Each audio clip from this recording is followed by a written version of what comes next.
Hello everyone, welcome to success with Rai Academy. NCERT की जो series चल रही है हिस्ट्री की, सब्जेक्ट हिस्ट्री की, उसमें क्लास 6 का चैप्टर 4 आज हम कवर करेंगे और चैप्टर का नाम है आरंभिक नगर। इस चैप्टर में हम ये देखेंगे कि हड़प्पा की कहानी में किस तरीके से लोग पहले रहते थे, किस तरीके से उन्होंने नगरों का विकास किया, किस तरीके के वो भवन में रहते थे, किस तरीके के भवन बनाए जाते थे, क्या व्यवस्था होती थी, निकास प्रणाली क्या थी, किस तरीके के घर बनाए जाते थे। ये सब बातें आज के इस चैप्टर में हम डिस्कस करेंगे। तो चलिए चैप्टर को शुरू करते हैं। हड़प्पा की कहानी। अक्सर पुरानी इमारत अपनी कहानी खुद बताते हैं। लगभग 150 साल पहले पंजाब में पहली बार देखिए रेलवे लाइन बिछाई जा रही थी। तो जो उसमें मजदूर काम में जुटे हुए थे, जब वो खुदाई कर रहे थे तो उन्हें खुदाई में एक, आप कह सकते हैं, मकान मिला या फिर खंडहर मिला। तो जब उन्होंने उसकी खुदाई और शुरू करी, जिसे आज हम हड़प्पा पुरा स्थल कहते हैं, जो अब आधुनिक पाकिस्तान में है, तो उन्हें जो ईंटें मिली, वो ईंटें इतनी अच्छी किस्म की थी कि वहाँ के जो मजदूर थे उन्होंने ये सोचा कि इन ईंटों को उखाड़ कर क्यों ना हम रेलवे लाइन बनाएं, क्योंकि वो ईंटें काफ़ी मजबूत थी। तो ऐसा ही किया गया, जिससे पूरी इमारत नष्ट हो गई। उसके लगभग 80 साल बाद पुरातात्विदों ने इस स्थल को ढूंढा और तब पता चला कि जो खंडहर था वो उपमहाद्वीप के सबसे पुराने शहरों में से एक था और इस नगर की खोज सबसे पहले हुई थी। बाद में मिलने वाले इस तरह के सभी पुरा स्थलों में जो इमारतें और चीजें मिली, उन्हें हड़प्पा सभ्यता की इमारतें कहा गया। और इस शहर का निर्माण लगभग 4700 साल पहले हुआ था। इन नगरों की विशेषता क्या थी? इन नगरों में कई को दो या उससे ज्यादा हिस्सों में विभाजित किया गया था। प्रायः पश्चिमी भाग छोटा था लेकिन ऊंचाई पर बना था। जो पश्चिमी भाग था वो छोटा था और ऊंचाई पर बना था, और वही पूर्वी हिस्सा बड़ा था लेकिन नीचे बना हुआ था। तो ऊंचाई वाले भाग को पुरातत्वविदों ने नगर दुर्ग कहा और निचले हिस्से को निचला नगर कहा। दोनों हिस्सों की चार दीवारियां पक्की ईंटों की बनाई जाती थीं। इसकी ईंटें इतनी अच्छी होती थीं कि हजारों साल तक इसकी दीवारें खड़ी रह सकती थीं। दीवार बनाने के लिए ईंटों की चिनाई इस तरीके से की जाती थी कि वो खूब मजबूत बन सके। कुछ नगरों के नगर दुर्ग में कुछ खास बातें बनाई गई थी। मिसाल के तौर पर मोहनजोदाड़ो में खास तालाब बनाया गया था, जिसे पुरातात्विदों ने महान स्नानागार कहा है। महान स्नानागार कहा है। इस तालाब को बनाने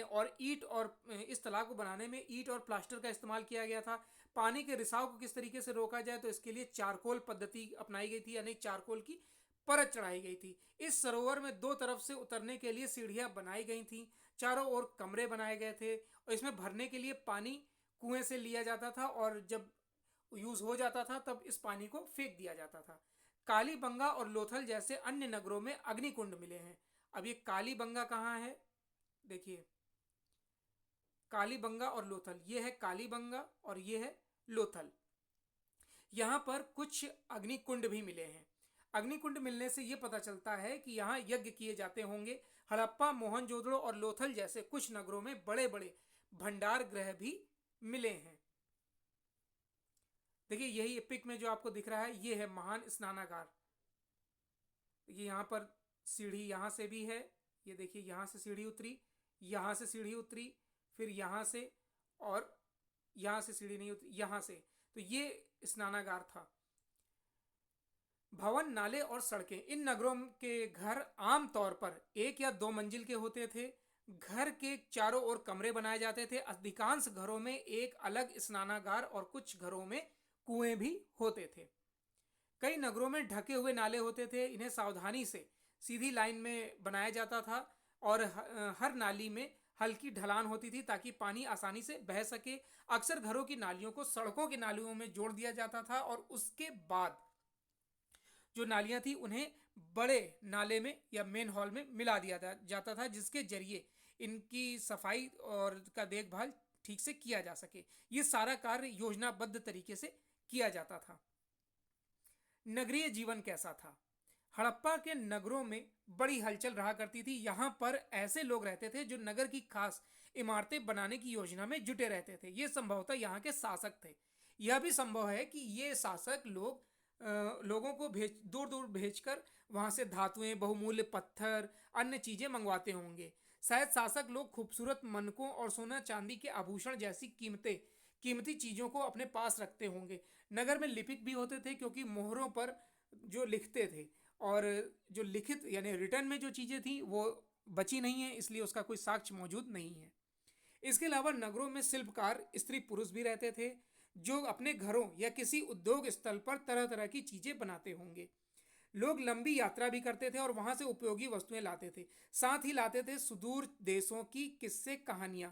मिट्टी से बने कई खिलौने भी मिलते हैं, जिनसे बच्चे खेलते होंगे। अब देखिए, यहाँ पर ये कुआं दिखाया गया है और ये नाली दिखाई गई है जो ढलान पर है, ये देखिए। और ये घरों से आकर इसमें जुड़ गई है, यहाँ से घरों में आके जुड़ गई है।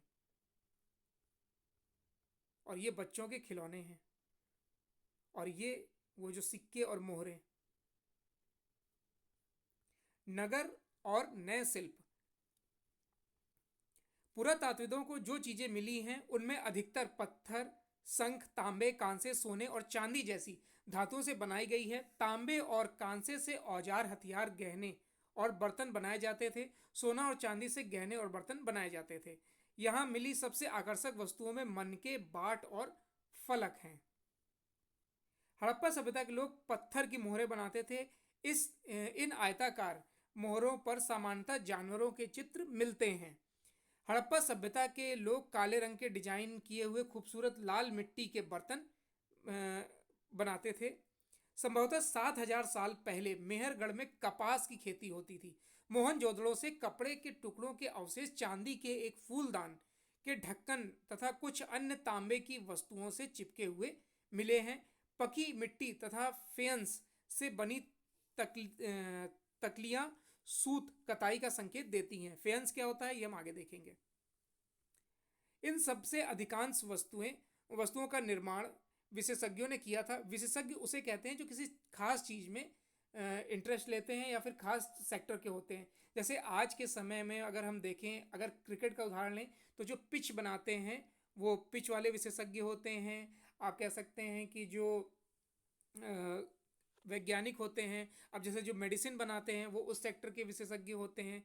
तो ऐसे ही कई चित्र और मनके भी बनाए जाते थे, क्योंकि वो उस सेक्टर के जानकार होते थे। यहाँ पर ये एक चित्र दिखाया गया है जो खुदाई में मिला था। हर व्यक्ति विशेषज्ञ नहीं हो सकता था। फेंस क्या होता है, जैसा मैंने बताया था, पत्थर और शंख प्राकृतिक तौर पर पाए जाते हैं, लेकिन फेंस को कृत्रिम रूप से तैयार किया जाता है। बालू या स्फटिक पत्थरों के चूर्ण को गोंद में लपेटकर उनसे वस्तुएं बनाई जाती थीं। उसके बाद उन वस्तुओं पर एक चिकनी परत चढ़ाई जाती थी। इस चिकनी परत के रंग प्रायः नीले या हल्के समुद्री हरे रंग के होते थे। फेंस से मनके, चूड़ियां, बाले और छोटे बर्तन बनाए जाते थे। कच्चे माल की खोज। कच्चा माल किसे कहते हैं? देखिए, कच्चा माल उन पदार्थों को कहते हैं जो प्राकृतिक रूप से मिलते हैं, यानी कि जो किसान इत्यादि से मिलते हैं, जैसे लकड़ी या धातुओं के अयस्क प्राकृतिक रूप से उपलब्ध होते हैं, इन्हें ही कच्चा माल कहा जाता है। इनसे फिर कई तरह की चीजें बनाई जाती हैं। मिसाल के तौर पर किसानों द्वारा पैदा किए गए कपास को कच्चा माल कहते हैं, जिसे बाद में कताई बुनाई करके कपड़ा तैयार किया जाता है। हड़प्पा में लोगों को कई चीजें वहीं मिलती थीं, लेकिन तांबा, लोहा, सोना, चांदी और बहुमूल्य पत्थरों जैसे पदार्थों को वो दूर दूर से आयात करते थे। हड़प्पा के लोग तांबे का आयात संभवतः आज के राजस्थान से करते थे। पश्चिमी एशियाई देश ओमान से भी तांबे का आयात किया जाता था। कांसा बनाने के लिए तांबे के साथ मिलाई जाने वाली धातु टिन का आयात आधुनिक ईरान और अफगानिस्तान से किया जाता था। सोने का आयात आधुनिक कर्नाटक और बहुमूल्य पत्थर का आयात गुजरात, ईरान और अफगानिस्तान से किया जाता था। नगरों में रहने वालों के लिए भोजन कहाँ से आता था? लोग नगरों के अलावा गांव में भी रहते थे। वे अनाज उगाते थे और जानवर पालते थे। किसान और चरवाहे ही शहरों में रहने वाले शासकों, लेखकों और दस्तकारों को खाने के सामान देते थे। पौधों के अवशेषों से पता चलता है कि हड़प्पा के लोग गेहूं, जौ, दालें, मटर, धान, तिल और सरसों उगाते थे। जमीन की जुताई के लिए हल का प्रयोग एक नई बात थी। हड़प्पा काल के हल तो नहीं बच पाए हैं, क्योंकि वे प्रायः लकड़ी के बने होते थे।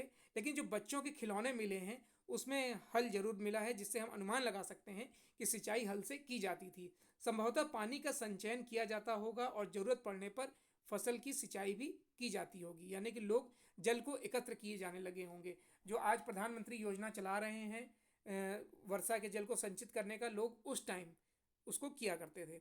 हड़प्पा के लोग गाय, भैंस, भेड़ और बकरियां पालते थे। बस्तियों के आसपास तालाब और चारगाह होते थे, लेकिन सूखे महीनों में मवेशियों के झुंडों को चारा पानी की तलाश में दूर दूर तक ले जाया जाता था। गुजरात में हड़प्पा कालीन नगर का सूक्ष्म निरीक्षण। कच्छ के इलाके में खदिर बेत के किनारे धौलवीरा नगर बसा था। वहां साफ पानी मिलता था और जमीन उपजाऊ थी। जहां हड़प्पा सभ्यता के कई नगर दो भागों में विभक्त थे, वहीं धौलवीरा नगर को 3 भागों में बांटा गया था। इसके हर हिस्से के चारों ओर पत्थर की ऊंची ऊंची दीवार बनाई गई थी। इसके अंदर जाने के लिए बड़े बड़े प्रवेश द्वार थे। इसके नगर में एक खुला मैदान भी था जहां सार्वजनिक कार्यक्रम आयोजित किए जाते थे। यहाँ मिले कुछ अवशेषों में हड़प्पा लिपि के बड़े बड़े अक्षरों को पत्थरों में खुद पाया गया। इन अभिलेखों को संभवतः लकड़ी में जड़ा गया था। यह एक अनोखा अवशेष है क्योंकि आमतौर पर हड़प्पा के लेख मुहर जैसी छोटी वस्तुओं पर पाए जाते हैं। गुजरात की खंभात खाड़ी में मिलने वाली साबरमती एक उपनदी के किनारे बसा लोथल नगर ऐसा स्थान पर बसा था जहां कीमती पत्थर जैसे कच्चा माल आसानी से मिल जाता था। यह पत्थरों, शंखों और धातुओं से बनाई गई कई चीजों का महत्वपूर्ण केंद्र भी था। यहाँ पर इमारत भी मिलती है जहाँ संभवतः मनके बनाने का काम होता था। पत्थर के टुकड़े, अधबने मनके बनाने वाले उपकरण और तैयार मनके भी मिलते हैं। मुद्रा और मुद्रांकन या मुहरबंदी। मुहरों का प्रयोग सामान से भरे उन डिब्बों या थैलों को चिन्हित करने के लिए किया जाता होगा जिन्हें एक जगह से दूसरी जगह भेजा जाता था। थैले को बंद करने के लिए उनके मुहानों पर गीली मिट्टी पोतकर उस पर मुहर लगाई जाती थी। मुहर की छाप को मुहरबंदी कहते हैं। अगर यह छाप टूटी हुई नहीं होती थी तो यह साबित हो जाता था कि सामान के साथ कोई छेड़छाड़ नहीं हुई है। सभ्यता के अंत का रहस्य। अब ये सभ्यता कैसे अंत हुई, इस सभ्यता का अंत कैसे हुआ? लगभग 3900 साल पहले एक बड़ा बदलाव देखने को मिला। अचानक लोगों ने इन नगरों को छोड़ दिया। लेखन, मोहरे और बाटों का प्रयोग बंद हो गया। दूर दूर से कच्चे माल का आयात काफी कम हो गया। मोहनजोदड़ो में सड़कों पर कचरे के ढेर बनने लगे। जल निकास प्रणाली नष्ट हो गई और सड़कों पर ही झुग्गी नुमा घर बनाए जाने लगे। यह सब क्यों हुआ कुछ पता नहीं। कुछ विद्वानों का कहना है कि नदियां सूख गई थीं। अन्य का कहना है कि जंगलों का विनाश हो गया था। इसका कारण ये हो सकता है कि ईंटें पकाने के लिए ईंधन की जरूरत पड़ती थी। इसके अलावा मवेशियों के बड़े बड़े झुंडों से चारगाह और घास वाले मैदान समाप्त हो गए होंगे। कुछ इलाकों में बाढ़ आ गई, लेकिन इन कारणों से यह स्पष्ट नहीं हो पाया कि सभी नगरों का अंत क्यों हो गया। इसके लगभग 1400 साल बाद ऐसे नगरों का विकास हुआ जिनके बारे में हम क्लास 6 और 9th में, 6th में तो पढ़ चुके हैं और 9th में पढ़ेंगे। अब ये देखिए अन्यत्र, यानी कि कुछ पॉइंट्स दिए गए हैं कि लगभग 5000 साल पहले मिस्र में शासन करने वाले राजाओं ने सोना, चांदी, हाथी दांत, लकड़ी और हीरे जवाहरात लाने के लिए अपनी सेनाओं को दूर दूर भेजना शुरू किया। उन्होंने बड़े बड़े मकबरे बनाए जिन्हें पिरामिड कहते हैं, जो आप इस पिक में देख रहे हैं। राजाओं के मरने के बाद उनके शवों को इन्हीं पिरामिड में दफनाया जाता था। इन शवों को ममी कहा जाता है। उनके शवों के साथ भी उनके चीज़ें दफनाई जाती थीं। इनमें खाद्यान्न, पेय, वस्त्र, गहने, बर्तन, वाद्य यंत्र, हथियार और जानवर शामिल थे। कभी कभी शवों के साथ उनके सेवक और सेविकाओं को भी दफना दिया जाता था। तो ये क्लास 6 का चैप्टर 4 था, आरंभिक नगर। आई होप आपको वीडियो अच्छा लगा होगा। वीडियो देखने के लिए धन्यवाद।